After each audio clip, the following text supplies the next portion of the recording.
Jane Jacobs, the author of The Death and Life of Great American Cities, said, "Cities are complicated," in discussing the variety of reasons for which a city or single neighborhood might succeed or fail.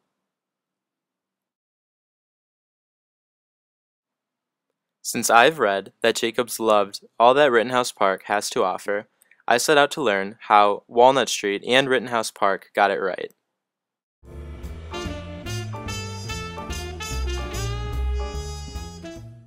So how exactly is it that Walnut Street, over many other neighborhoods in Philadelphia, is able to thrive so prosperously?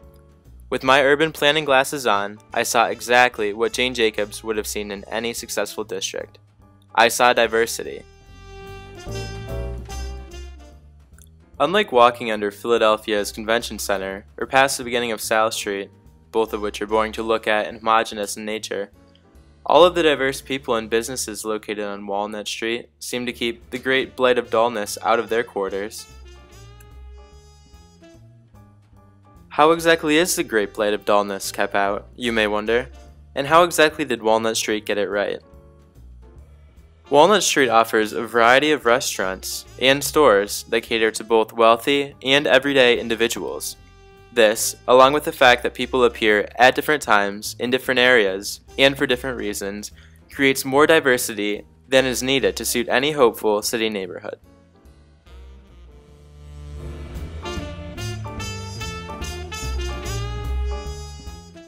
In addition to fostering various businesses that bring in various people, Walnut Street has short city blocks.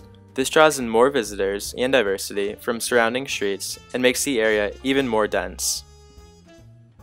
The short blocks on Walnut Street allow those on the street to explore different neighborhoods just off of Walnut Street.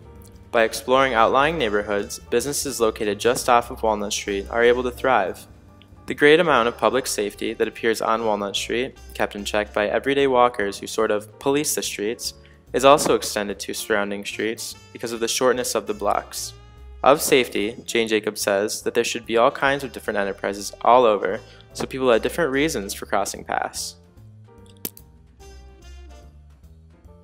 In addition to the necessity of short city blocks, diversity is also generated when various people of various income live within close quarters of one another. This is certainly true of Walnut Street. Those with less income live above stores and businesses on Walnut Street, while those better financially off live in well-known places such as the Barclay and Park Rittenhouse, directly on Rittenhouse Park. Having observed all that makes Walnut and surrounding streets a successful area, it makes sense to point out why Rittenhouse Park, which is located on Walnut Street, is just as successful. Jane Jacobs says that good city parks are areas where intricacy is centered, where there is sun and enclosure, and where many people live and work. All of these properties are definitely true of Rittenhouse Park. Additionally, since there are high-risers surrounding the park, it seems that there are watchers of crime all over the place. This appears to make Rittenhouse extremely safe. After strolling through the park, I have noticed just how nice Rittenhouse truly is. In The Death and Life of Great American Cities, Jacobs tells that children are usually encouraged to play in the streets because they are much more safe there than in bully-ridden and gang-prominent parks. It's no wonder that Jacobs refers to Rittenhouse Park as a grade A park.